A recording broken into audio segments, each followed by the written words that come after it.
안녕하세요, 구독자 여러분. 항상 사연을 듣기만 하다가 이렇게 제 이야기를 쓰게 되니 조금 떨리네요. 저는 60대 여성 구독자입니다. 환갑이 지난 나이가 되다 보니 때때로 살아온 나를 되돌아보는 일이 자주 있는데요. 여러분들도 그렇듯 저 역시 그동안 살면서 참 많은 경험을 했고 살아오면서 좋은 일만 있지는 않았습니다. 살면서 요란한 시어머니 때문에 마음고생도 했고 경제적으로 힘들어서 남편과 고생하며 살았던 세월도 있었어요. 그러나 오늘 말씀드릴 사연은 예전에 겪었던 시집살이 얘기를 하려는 건 아닙니다. 제가 이렇게 용기를 내서 글을 쓰게 된 이유는 바로 저희 딸에게 일어난 일 때문인데요. 정확히는 딸이 결혼을 하겠다고 데리고 온 예비사위 때문입니다. 하마터면 정말 큰일을 치를 뻔했었죠.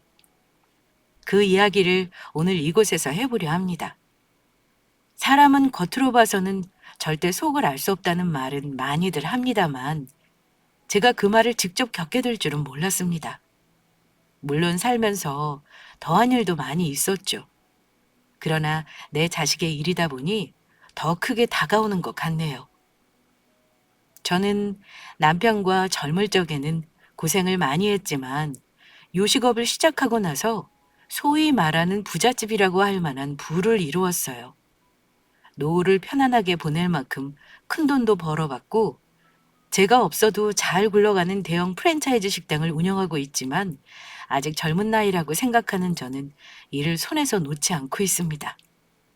남편은 아직도 식당에 나가서 일을 하고 저는 여러 매장들 매출 관리만 하고 있어요.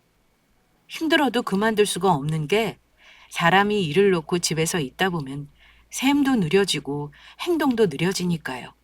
오히려 빨리 늙는다는 생각이 들더라고요. 아직 큰 병 없이 건강하게 살고 있는 것도 아침 일찍부터 일어나 몸을 움직이고 일을 하는 덕분이라고 생각합니다. 저는 딸 둘을 모두 모자람 없이 키웠습니다. 큰딸은 이제 30이 넘은 나이고 초등학교 교사입니다. 작은 딸은 미술을 전공해서 화실을 운영하고 있어요. 두 딸 모두 자리 잡고 잘 사니 결혼만 잘하면 되겠다고 늘 구심하고 있었어요. 하지만 자식들 짝으로 고르는 게 어디 제 마음대로 되는 일이겠나요? 우선은 지들이 좋은 사람을 만나는 게 우선이죠. 우리 큰딸은 대학 졸업하고 나서도 남자를 진지하게 사귀는 걸 별로 못 봤습니다. 이상하게 남자에게 관심이 없었어요. 물론 엄마에게 자세히 얘기 안 하니 제가 모르는 것일 수도 있죠. 그런데 나이가 30이 되어가도록 만나는 사람이 없어 보여 술술 걱정되던 차였습니다. 다행히 20대 후반이 되더니만 남자를 만나는 것 같은 눈치길래 제가 슬쩍 물어본 적이 있었습니다. 세연이 너 요즘 만나는 사람 있니? 집순이가 주말에도 계속 약속 잡는 거 보니 엄마 보기에 딱 그래 보이는데? 와, 내가 귀신은 속여도 우리 엄마 눈은 못 속이겠다. 엄마, 유미라고 나 대학 때부터 친하게 지내던 친구 알지? 바로 우리 옆 동네 살아서 우리 집에도 몇 번 왔었던 친구 말이야. 걔가 나 소개팅 해줘서 몇 달 전에 처음 만난 남자가 있거든? 근데 이 남자가 너무 적극적인 거야. 몇 번 만나보니까 나랑 여러 가지로 잘 맞는 것 같아서 어쩌다 보니 계속 만나고 있어요. 그래? 네가 진지하게 만나고 있다니까 엄마도 궁금하네. 혹시 뭐 하는 친구인지 물어봐도 되니? 올해 나이는 몇이고? 올해 34이고 공대 나와서 핸드폰 액정 납품하는 회사 다닌대요. 나름 대기업 계열사라 복지도 좋고 월급도 많대요. 뭐 자기는 막연하게 교사 부인을 만나고 싶었다는데 유미가 소개팅 해준다고 해서 직원 물어보니까 내가 교사였다면서 운명 같다 그러네? 아직 결혼까지는 모르겠고 일단은 진지하게 만나고 있어요. 네 친구가 소개해준 사람이니까 사람은 확실하겠지 뭐. 집은 어디라니? 친구랑 같은 동네고 예전부터 알고 지낸 사이래요. 나랑 딱이다 싶어서 소개해준 거라는데 나중에 결혼하게 되면 자기 옷 한 벌 해달라고 그러지 뭐야? 좋은 사람 소개해줬는데 옷 한 벌 뿐이겠니? 나중에 시간 되면 유미 데리고 집에 한번 와. 엄마가 맛있는 풀코스로 대접해준다 그래. 저는 딸이 모처럼 좋은 사람을 만나 연애를 하는 게 참 뿌듯하고 보기 좋았습니다. 통 그런 쪽으로 조용하던 딸아이가 드디어 연애를 한다니 이번 기회에 끝까지 잘 만나서 결혼까지 이어지면 좋겠다고 생각했어요. 그래서 저는 딸이 만나는 사람과 잘 될 수 있도록 신경을 썼습니다. 딸이 꽤나 오랜 기간 연애를 하길래 아마 결혼까지 하겠구나 싶었어요. 이제 만난 지 1년이 넘어간 어느 날 집에 데리고 와서 부모님께 인사를 시키겠다고 했습니다. 엄마, 이제 나도 내년이면 31하고 이제는 더 늦기 전에 결혼할까 싶어요. 나 만나는 사람 인사하러 오라고 할 생각인데 엄마랑 아빠도 한번 만나보실래요? 엄마는 세연이 네가 좋다는 사람이면 다 좋지. 분명 좋은 사람이니 지금까지 잘 만난 거 아니겠니? 그런데 딸아이를 통해 듣게 된 남자친구 사정이 언뜻 듣기에 평범하지는 않았습니다. 지금은 집안 사정이 아주 나쁘지는 않지만 아버지가 일찍 돌아가시고 어머니가 아들 둘을 혼자 힘들게 키우셨다고 했습니다.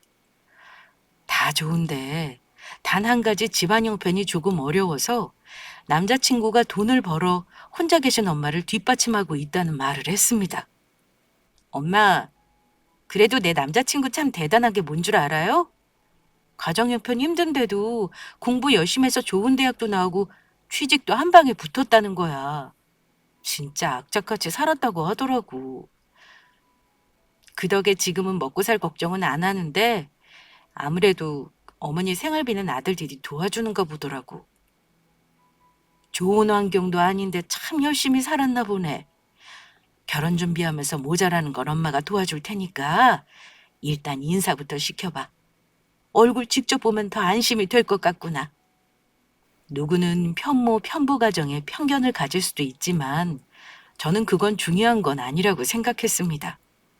저 역시 예전에 일찍 엄마를 잃고 편부 가정에서 자랐기에 예비 사위의 사정이 더 가슴에 와닿기도 했고요. 아직 직접 만나보지 못해 어떤 사윗감일지 걱정이 아주 없지는 않았지만 다른 건 몰라도 가족에 대한 상처가 있는 사람에게 집안을 이유로 문제 삼지는 않을 생각이었습니다. 그렇게 해서 만나게 된 딸아이가 데려온 사윗감은 저나 남편 맘에도 아주 쏙 들었습니다. 첫 만남이다 보니 상견례처럼 거창하게 생각하지는 않고 뭐 그냥 가볍게 집에서 식사하고 차나 한잔 마시자며 만나게 되었죠. 딸아이 남자친구는 참 착하고 싹싹한 친구였습니다. 아버지가 일찍 돌아가셔서 마음고생도 많았을 텐데 얼굴에 그늘이나 슬픔 없이 밝아 보이는 모습이 참 마음에 들었어요. 거기다 가장 중요한 건 우리 딸을 많이 좋아하는 눈치더라고요. 딸 가진 엄마 입장에서는 그것만큼 안심되는 일이 어디 있겠습니까? 우리 딸을 많이 좋아해 준다니 참 다행이다 싶었죠. 처음 보는 자리임에도 긴장하는 거 없이 자기 마음 표현도 아주 똑부러지게 하는 친구더군요. 어머니, 저 세연이 많이 좋아합니다. 저희 허락해 주신다면 제가 앞으로 어머님이랑 세연이에게 정말 잘하겠습니다. 오래전부터 행복한 가정을 꾸리는 게 꿈이었거든요. 세연이 같은 좋은 여자 만나서 그 꿈을 이룰 수 있게 돼서 얼마나 다행인지 모르겠습니다. 오늘 저에게 곤란한 건 묻지도 않아 주시고 잘 대해 주셔서 너무 감사드려요. 어쩜 자네는 말도 참 이쁘게 하는구만. 딱 보면 알지 뭘 더 물을 게 있겠어. 나는 둘만 좋다면 다 상관없으니까 둘이 싸우지 말고 잘 의논해서 결혼 준비하도록 해. 아참, 우리 세연이는 자네 어머니께 인사는 드렸나? 아직 정식으로는 인사를 못 드렸습니다. 세연이 부모님께 먼저 인사드리고 날 잡을 계획이에요. 그래, 어차피 말 나온 거니까 얼른들 준비해서 결혼하는 게 좋겠구나. 혹시 결혼 준비하다가 어려운 거 있으면 언제든 어려워 말고 얘기해. 내가 도와줄 수 있는 건 다 도와줄게. 엄마도 참. 우린 가급적 부모님 도움 안 받고 해보기로 했어요. 집도 윤재 씨가 이미 분양도 받아놨대. 근데 입주 시기가 우리 결혼하고 싶은 날보다 뒤라서 결혼하면 몇 달만 시댁에서 살까 생각하고 있어요. 그날 여러 가지 대화를 나눴는데 다행히 예비사위가 결혼 자금은 어느 정도 모아놨다고 하더군요. 다만 분양받은 아파트 입주 시기가 자기들이 생각하는 결혼 시기와 맞지 않는다며 몇 개월만 시댁에서 같이 살기로 했다는 말을 했습니다. 저는 혹시 예비사위가 집을 얻는 걸 부담스러워한다면 형편이 나은 우리가 해줄 생각까지 하고 있었습니다. 어쨌든 자기들이 알아서 준비하는 거 보니 마음이 한결 놓이더군요. 시댁에서 잠시 함께 살다가 분가할 거라는 게 마음에 걸리긴 했지만 뭐 집이 없는 것도 아니었고 딸이 마음을 먹은 거면 상관없으리라 생각했습니다. 그렇게 예비사위를 보고 나서 얼마 뒤 우리 딸이 예비시댁에 인사하러 간다길래 백화점에서 좋은 선물 하나 준비해 들려보냈었고요. 세연아, 시어머니 되실 분 오늘 처음 보는 거지? 긴장하지 말고 있는 그대로 잘 인사드리고 와. 어우, 엄마, 이게 뭐라고 떨려? 우리 구이도 우리 집 올 때 이렇게 떨렸을까? 암튼 잘 인사드리고 올게요. 설마 나 마음에 안 드신다고 하는 건 아니겠지? 우리 딸이 마음에 안 들어 하실 리가 있겠어? 예의 바르게 인사 잘 드리고 집안 분위기도 어떤지 잘 보고 와서 말해줘. 뭐 일단 김서방 놓고 보면 별 문제 없는 집으로 보이긴 한다만 그래도 사람 일은 모르는 거니까. 그렇게 예비시댁에 인사를 하러 갔던 딸이 다녀와서 얘기하기를 마음이 복잡해졌다고 하더군요. 엄마, 근데 막상 그 집에 갔더니 생각보다 집이 너무 좁더라고. 아무리 8개월만 살고 나간다고 해도 화장실도 하나인 집에서 불편하게 어찌 같이 살지? 차라리 우리 집에서 살다가 입주한다고 할까 봐. 그건 상견례 할 때 엄마가 넌지시 얘기해 볼게. 그것 말고는 별다른 건 없었니? 없었어요. 시동생은 이제 막 취직했고 아직 월급이 얼마 안 되나 봐요. 그래도 여자친구는 있다고 그러네? 어머니는 아들이 나 사귀는 거 진작부터 알고 계셨다고 하더라고요. 내가 마음에 드신대. 대접 잘 받고 왔으니까 걱정하지 마세요. 딸은 예상대로 예비 시댁에서 대접 잘 받고 왔더라고요. 참 엄마, 남자친구가 분양받은 아파트 말이야. 알고 보니 나 소개팅 시켜준 그 친구 기억나요? 유미 말이야. 걔도 분양을 받았다는 거 있지? 잘하면 나중에 결혼해서 친구도 같이 아파트에서 보고 살겠더라고요. 하긴 그러면 나야 좋지 뭐. 동네에 아는 사람도 없는데 친구라도 있으면 좋잖아요. 어머, 그러니? 분양받은 아파트가 엄청 높이 짓는 거라면서. 네 친구도 미리미리 돈 되는 아파트 분양 받아놓고 참 똑똑하구나. 어쨌든 너는 그 동네에 아는 사람은 없어도 엄마는 아는 사람 몇 있거든. 근데 분양가도 높고 중도금도 무이자가 아니라는데 김서방은 어찌 여력이 있다니? 있으니까 분양받았겠죠. 중도금이야 대출 받아도 되는 건데 뭐. 암튼 막상 인사드리고 나니까 그냥 결혼식을 늦게 하더라도 아파트 입주할 때로 맞추는 게 나은 건가 싶기도 하고 마음이 좀 복잡해요. 한 달 후쯤에는 가족 상견례를 하게 되었는데요. 예비 사돈댁에서는 사돈댁과 사돈총각이 나왔더군요. 예상대로 사돈댁에서는 모자란 집에 딸을 보내줘서 고맙다는 말부터 했습니다. 우리 새언니 같은 며느리를 얻는다는 게 너무 고맙고 감사하네요. 딸내미 예쁘게 키워서 이렇게 시집 보내주시니 너무 감사할 따름입니다. 별 말씀을요. 우리야말로 딸만 있는 집에서 든든한 아들을 얻은 것 같아서 너무 좋지 뭡니까. 어쩜 우리 예비 사위가 인물도 좋고 능력도 좋은지 우리한테는 또 얼마나 잘하는지 모릅니다. 서로의 자식을 지켜 세워주는 말이 몇 번 오가고 본격적으로 결혼에 대해 상의를 했는데요. 안 그래도 결혼하고 신혼집 입주를 바로 못하게 되면 딸이 시댁과 같이 사는 게 불편할까 걱정을 한다는 걸 조심스럽게 말을 했습니다. 제 말 오해하지 말고 들어주시면 좋겠네요. 우리 딸이 아무래도 사돈댁집이 협소하니 서로 불편할까 봐 걱정을 하더군요. 그런데 마침 저희 집 방도 5칸이고 애들이 같이 지내도 서로 불편할 것 같지 않아서요.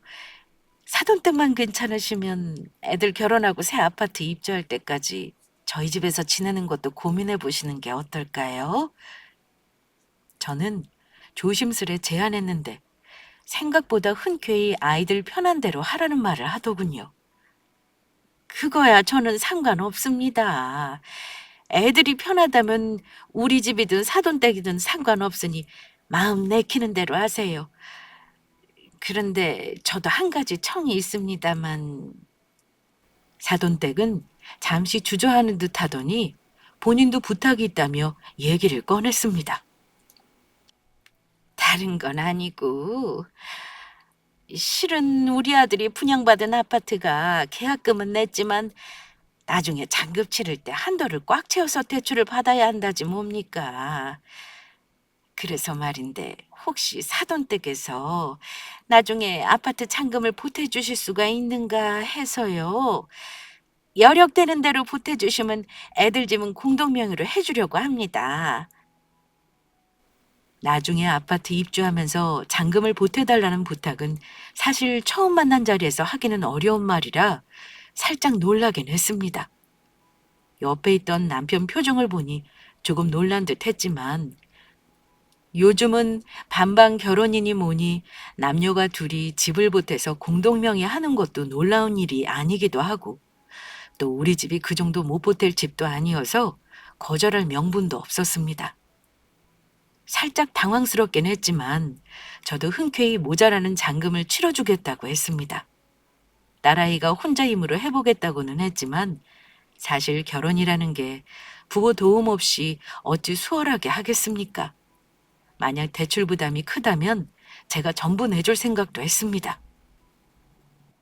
그때 가서 모자라는 잔금은 우리 쪽에서 치러주겠습니다. 공동명의로 해주시는 것만 약속해 주시면 아무 문제 없겠네요. 아유, 그거야 당연하죠. 잔금 치러준다는 약속만 해주신다면 명의가 문제겠습니까? 아이고, 우리 아들이 마누라 복은 있다더니 그 말이 맞긴 맞나 봅니다. 이렇게 잘 사는 집 딸내미 덕에 크게 빚 안 지게 생겼으니 말입니다.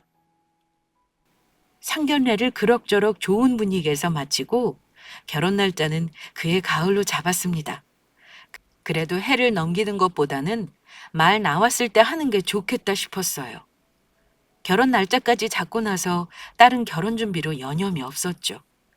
그 사이 딸에게 예비 사위를 소개해준 유미라는 친구도 우리 집에 초대해 식사도 같이 했어요.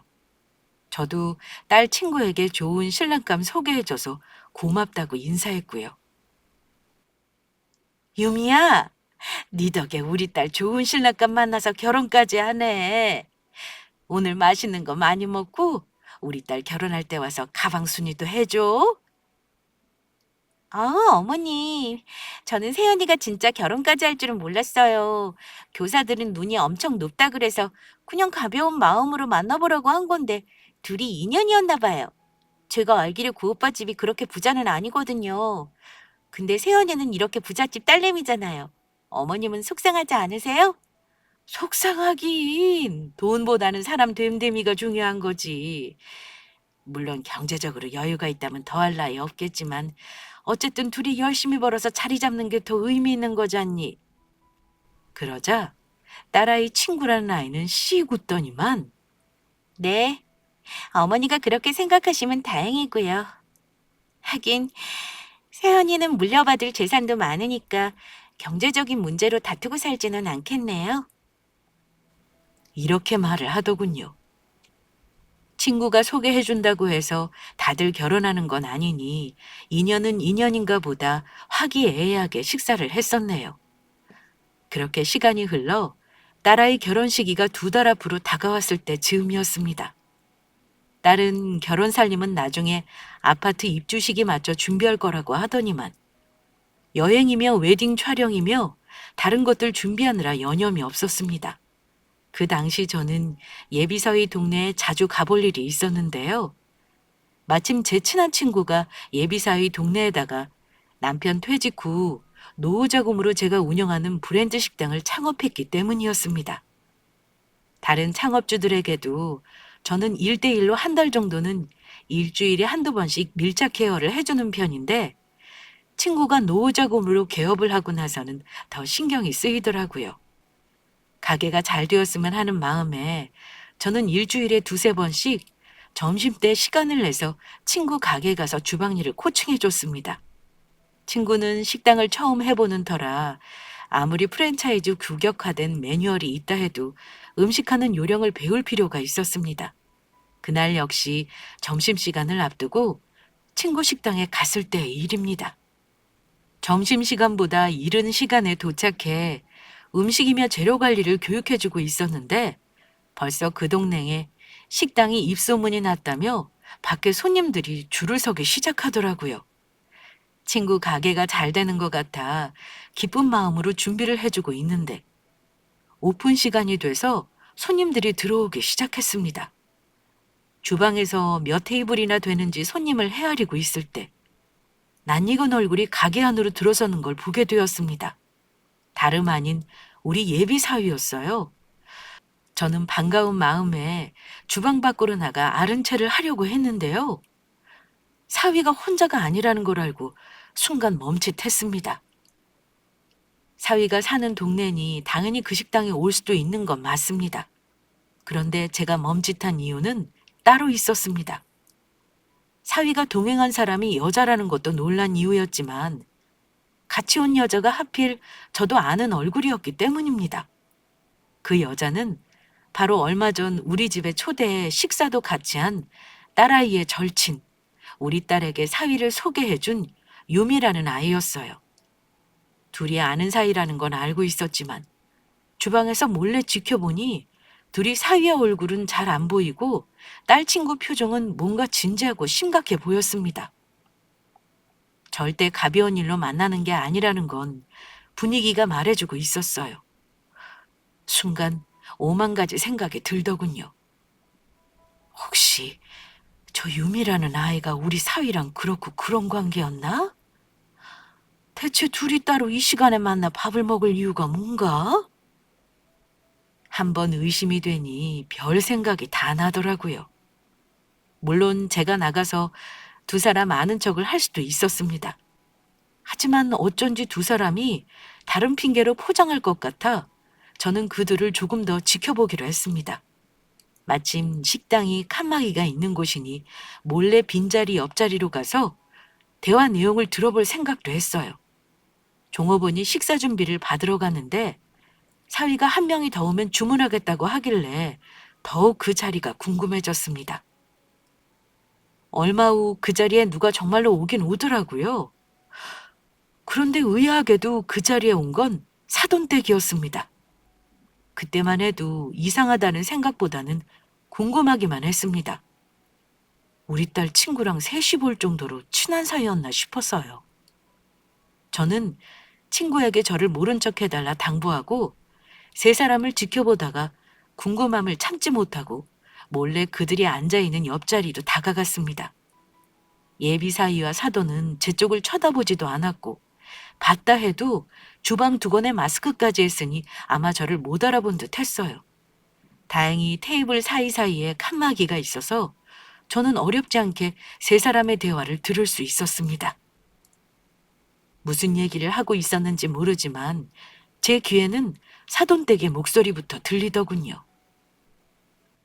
에이, 어쨌든 결혼식이 코앞인데 이런 식으로 가만히 있어도 되는 건지 모르겠다. 결혼하고 나서 우리 집에 데리고 있으면서 내가 살살 세뇌시키려고 했는데 그건 틀어졌으니 어쩔 수 없지. 저는 사돈댁이 하는 말이 도통 무슨 말인지 모르겠더군요. 그런데 그때 딸아이 친구가 놀랍게도 사돈댁을 이렇게 불렀습니다. 이모, 그래도 일단 집은 해결했잖아요. 잔금 치러주기로 했다면서요. 그게 어디예요? 공동명의 해주겠다고 꼬셔놓고 나중에 쥐도 새도 모르게 오빠 단독명의로 바꿔놓으면 누가 알아요? 저는 딸아이 친구가 사돈 댁을 보고 이모라고 부르는 것도 놀랐지만 아파트 잔금 얘기며 공동명의 얘기가 나오는 걸 보고 옆자리에서 소리를 지를 뻔했습니다.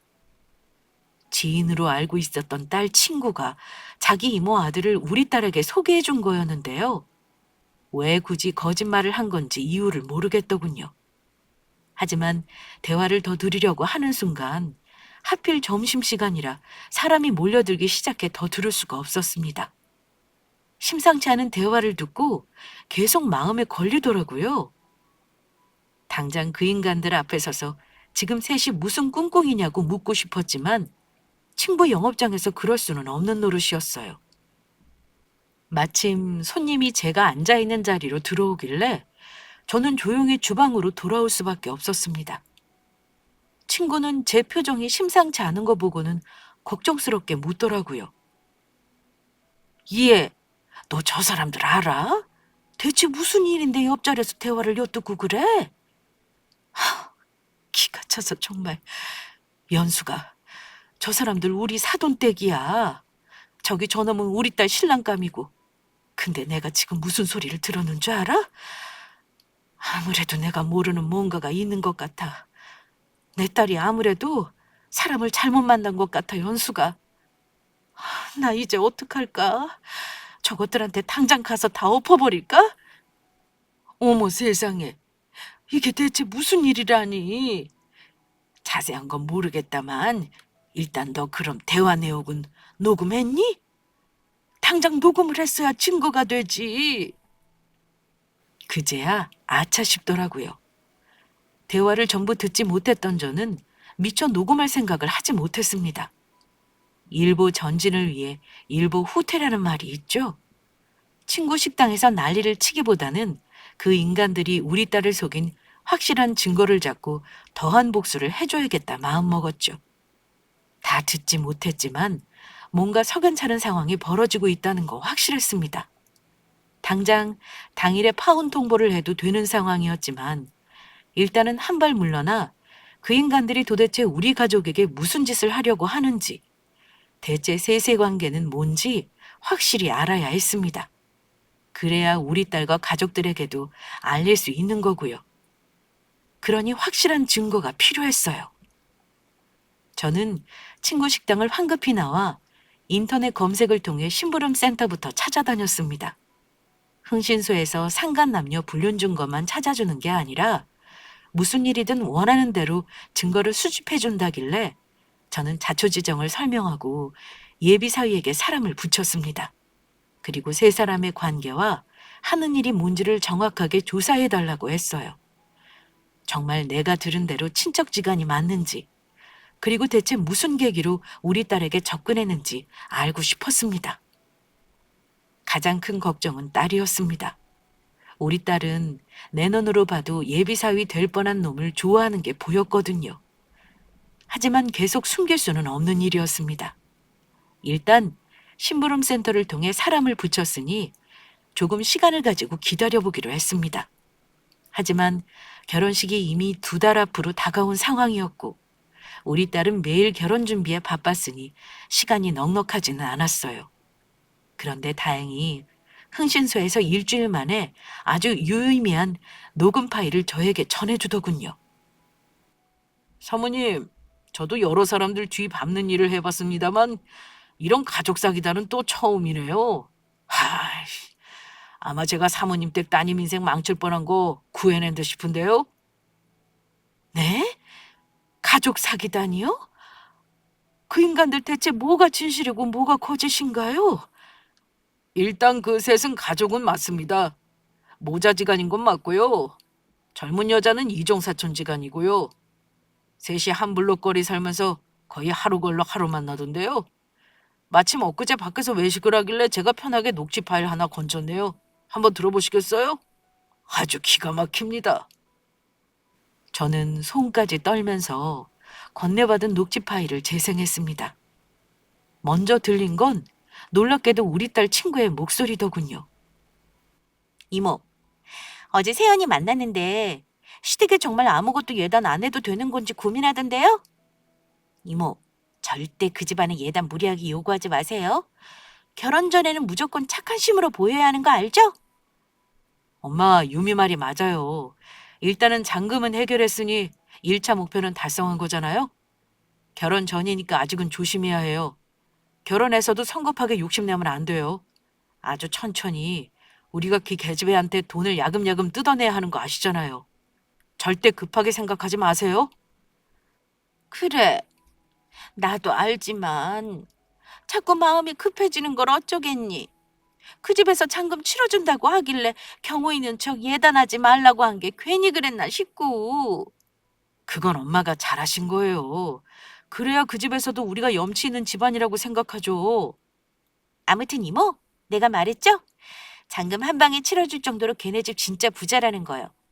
일단 결혼해서 살면서 재산을 최대한 뜯어내는 게 목표니까 처음에는 욕심 부리지 않는 게 중요해요. 잘만 하면 내 친구가 물려받을 재산 오빠가 챙겨받을 수 있는 거니까 이모도 오빠 결혼할 때까지는 무리한 요구 절대 하지 마시고요. 나중에 제목 챙겨주는 것도 잊지 마세요. 챙겨주다 뿐이겠니? 네가 그런 돈 많은 집 애를 엮어줘서 우리는 땡 잡은 거잖아. 그나저나 세연이는 너 우리 친척이라는 거 정말 눈치 못 챈 거야? 혹시 모르니 조심 또 조심해야 한다. 우리 아들이 한몫 챙겨서 이혼할 때까지는 절대 들키면 안 돼? 걱정 마세요. 저 세연이 결혼할 때는 회사 일정 때문에 해외 나간다고 할 거니까. 솔직히 결혼하고 나서 이종 사촌끼리 볼 일도 그다지 없잖아요. 저도 서서히 연락 끊고 지낼 테니까 이모만 조심하면 돼요. 저는 셋의 대화를 들으며 거의 기절할 뻔했습니다. 그 녹음 파일을 듣고 나니까 식당에서 잠깐 들었던 대화가 이해가 가고 모든 퍼즐이 맞춰지더라고요. 어떠신가요, 사모님? 이 정도면 파혼 요구할 만하시죠? 뭐 정신적으로 피해 보상이나 사기 같은 걸로 고소도 가능하겠지만 몰래한 녹음은 불법이라. 암튼 금전적으로 아직 피해 입은 거 없으시면 파혼하는 걸로 마무리하시죠. 이런 미친 집안 피하는 것만 해도 어딥니까? 저는 심부름센터 직원 말에 아무런 대꾸도 하지 못할 정도로 충격을 받았습니다. 그날 집에 돌아와 가족들을 모아놓고 그동안의 자초지정을 설명했어요. 우리 남편은 노발대발하며 당장 사이놈을 부르라 했고 우리 딸은 제가 녹음 파일을 들려줄 때까지도 그럴 리 없다며 엄마인 제 말을 믿지도 않았습니다. 하지만 진실을 말해주는 녹음 내용을 듣고 나서는 망연자실하더군요. 엄마, 나 내 친구랑 그 인간한테 사기 결혼 당할 뻔한 거야? 그럼 내 친구 유미 말이야. 걘 모든 거 알고 나한테 일부러 자기 가족을 소개했다는 거네? 엄마 생각에는 너랑 친하게 지내면서 우리 집안 재력을 다 알고 나서 너를 시기 질투한 것 같아. 어쩜 그 사특한 것이 이런 일을 꾸몄다니. 그년이 우리 가족 소개해서 결혼하게 하고 우리 집 재산 야금야금 뜯어내려고 했다는 건 확실한 사실이야. 너도 들었으니 이제 정신 차리고 우리 똑바로 대처해야 해. 일단 예식장부터 취소하자. 엄마, 이대로 파혼하자고 하면 내가 그동안 속아 넘어간 게 너무 억울할 것 같아. 사람 마음을 가지고 이런 장난을 쳐? 내 친구 년도 부르고 그 인간도 불러서 전부 까발리고 망신을 줘야지. 그래야 어디 다른 사람한테 사기칠 생각을 안 할 거 아니야.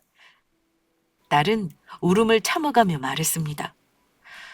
그 모습을 보면서 얼마나 마음이 아팠는지 모릅니다. 저는 그 집안이 사기꾼이라는 증거를 찾은 걸 다행으로 여기고 조용히 파혼하고 끝낼 생각도 있었습니다. 다행히 그 집안에 돈을 쓴 것도 없었으니까요. 그런데 남편과 딸은 저와는 달리 조용히 끝내고 싶어 하지 않았습니다. 여보, 우리 세연이 말이 맞아.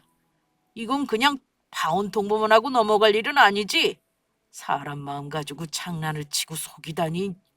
내 이놈을 당장 불러서 한 대 베야 속이 시원할 것 같아. 세연아, 이러고 있을 게 아니라 일단 김섭... 아니, 그 자식 우리 집에 당장 달려오라고 해라. 아빠가 미리 결혼 선물로 차 사준다고 해봐. 그럼 한 달 후에 달려올 거다. 당신도 참 거짓말을 했다고 우리도 똑같이 해요? 일단 그 집에 파혼 통보부터 합시다. 그럴 거 없어요, 엄마. 오늘 그 자식 우리 집에 오면 전부 까발리면 되니까. 내 친구냐는 절교하면 그만이고. 그러더니 딸은 예비 사위놈에게 전화를 하더군요. 우리 가족 주말은 이 일로 완전 엉망이 되어가고 있었습니다. 자기야, 난데 우리 아빠가 오늘 급하게 좀 보자는데? 어, 별건 아니고 아빠가 결혼 전에 자기한테 차를 사주고 싶으시대. 오늘밖에 시간이 없다고 하시니까 지금 당장 우리 집에 좀 와. 딸은 천연덕스럽게 거짓말을 했고 얼마 후 예비 사위놈이 아주 머리카락을 휘날리며 빨리도 왔더군요. 꼴에 차 욕심은 났나 봅니다. 그 모습을 보자니 녹음 파일 속 탐욕스러웠던 사돈댁 목소리가 떠오르더군요. 사위놈은 얼굴 한가득 웃음기가 가득한 채로 말로는 차 사준다는 말을 마다하는 척 말을 꺼냈습니다. 장인어른 장모님, 저 부르셨습니까? 세연이가 갑자기 전화를 해서요. 차를 사주신다고요? 저는 그런 거 필요 없는데요. 아이고 참. 일단 부르시니 왔지만 저 정말 괜찮습니다, 장인어른. 그때 남편이 옆에 있던 두루마리 휴지를 냅다 사위놈에게 던지더라고요. 차마 말릴 새도 없었습니다. 야 이놈아! 참 빨리도 온다. 예따! 이거나 한 대 맞아라! 하지만 잿더리도 아니고 고작 두루마리 휴지니 그 정도 화풀이는 말리지 않을 작정이었습니다.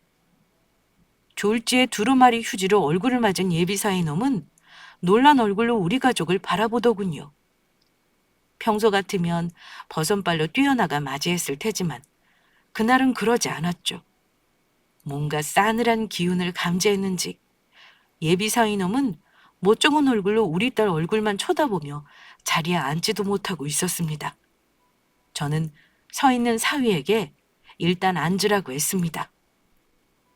자네, 이리 와 앉아봐.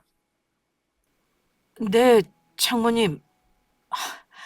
근데 지금 바로 나가실 줄 알았는데요.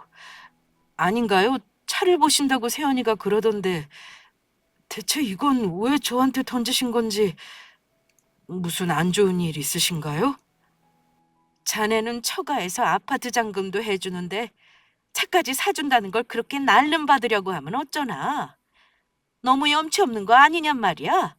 나 참 원래 이런 사람인 걸 왜 처음에는 못 알아봤는지. 네?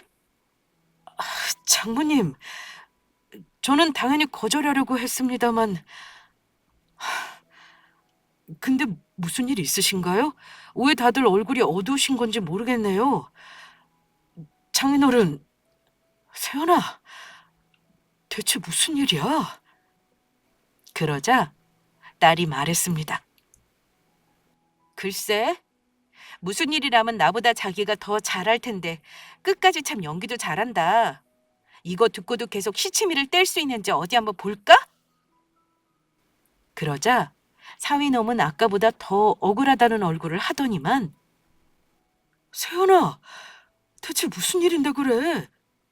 뭘 들어본다는 거야? 장인어른이 차 사주신다고 해서 거절하려고 달려온 사람한테 왜 이러는 거야? 그러자 딸은 대답 없이 핸드폰에서 녹취 파일을 재생해버렸습니다. 처음에는 무슨 일인지 영문을 몰라 하더니만 예비사위는 녹음 파일에서 나오는 목소리를 듣더니 얼굴이 일그러지기 시작했습니다.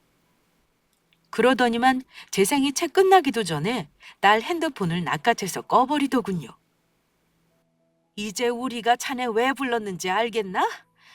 이러고도 우리 딸이랑 결혼하겠다는 건 아니겠지? 우리는 오늘 자네 파혼 통보하려고 부른 거야. 장인어른, 장모님, 일단 제 말 좀 들어보세요. 이건요, 그러니까 일단은 제가 다 설명하겠습니다. 시간을 조금만 주세요, 네? 야, 시간 주면 무슨 거짓말로 덮으려고 하는 건데? 빼도 박도 못하는 거 아니까 변명할 것도 없지? 궁색한 변명하지 마. 당신들 속셈 우리 가족은 전부 알았으니까. 우리 집 재산 노리고 접근한 것도 전부 알았다고. 내 친구년? 내가 가만히 놔둘 줄 알아? 다시는 우리 친구들 모임에 발도 못 붙이게 할 거야. 당장 가서 당신네 가족한테 고소당하기 싫으면 조용히 꺼지라고 알려. 알겠어? 세연아, 내 말 좀 들어봐. 너 속인 건 미안하지만 내가 미쳤다고 결혼까지 하면서 그런 짓을 하겠냐? 나 너 사랑하는 거 알잖아. 내가 전부 설명할게. 결혼하면 우리 엄마랑 영 끊을 수도 있어. 그놈은 끝내는 자기 가족과 안 보고 살겠다는 말까지 하면서 딸과의 결혼을 포기하려 하지 않았습니다. 이제 그만하게. 나도 모든 거 알고 나서 자네 식구들 고소해버릴까도 했고 이런저런 생각이 많았어. 하지만 우리는 파혼하는 걸로 마무리하기로 했네. 그러니 여기서 조용히 끝내고 다시는 우리 딸 근처에 얼씬도 하지 말게. 만약 오늘 이후로 자네 엄마나 내 딸 친구가 또 연락을 해오면 그때는 우리도 가만히 있지 않을 거야. 못돼 먹은 놈 같으니라고. 우리는 똥 밟았다 여길 거니까 다시는 우리 딸 앞에 나타나지 마. 알겠나? 그러자 예비사위 놈은 우리 가족 앞에서 싹싹 빌더군요. 저도 불법으로 뒤를 밟고 녹취를 한 거지만 그래도 약점을 들킨 건 그놈이었으니 아마 무조건 비는 게 사는 방법이라고 생각했을 겁니다. 예비사위를 쫓아내고 그 집안의 파혼 의사를 알렸습니다. 우리 딸은 친구들 단독방에 녹취 파일을 뿌려 친구년이 이상한 소문을 퍼뜨리지 못하게 했다더군요. 모든 친구들과 연락을 두절하고 잠수를 탔다니 아마 당분간은 나타나지 못할 거라고 했습니다. 그래도 예비사위는 사과는 했는데요. 황당한 건 모든 사실이 까발려지고 난 후 예비 사돈댁은 쥐죽은 듯이 조용히 있었다는 겁니다. 아마 동네방네 망신당하기 싫어서겠죠. 저는 여차하면 녹취 파일을 동네 커뮤니티에 공개해버리려고 했지만 일단은 참고 넘어갔습니다. 똑같이 갚아준다고 복수가 되는 건 아니라고 생각하거든요. 더 관용을 베푸는 사람이 승리자인 법이죠. 어쨌든 우리 딸은 다행히 큰일 날 뻔한 결혼을 피하게 되었습니다.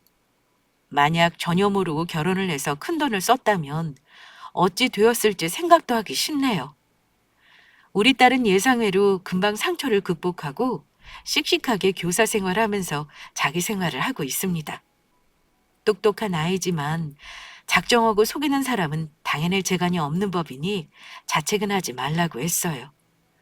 오히려 큰 경험했다고 생각하라 했습니다. 저도 그 일을 겪고 나서 우리 딸들 결혼은 급하게 생각하지 않기로 했어요. 아마 때가 되면 좋은 짝이 나타날 거라 믿습니다. 우리 딸의 파혼 사연은 여기까지입니다. 홍기가 찬 딸이 있는 분들에게 도움이 되는 사연이었기를 바라며 이야기 마치겠습니다. 감사합니다.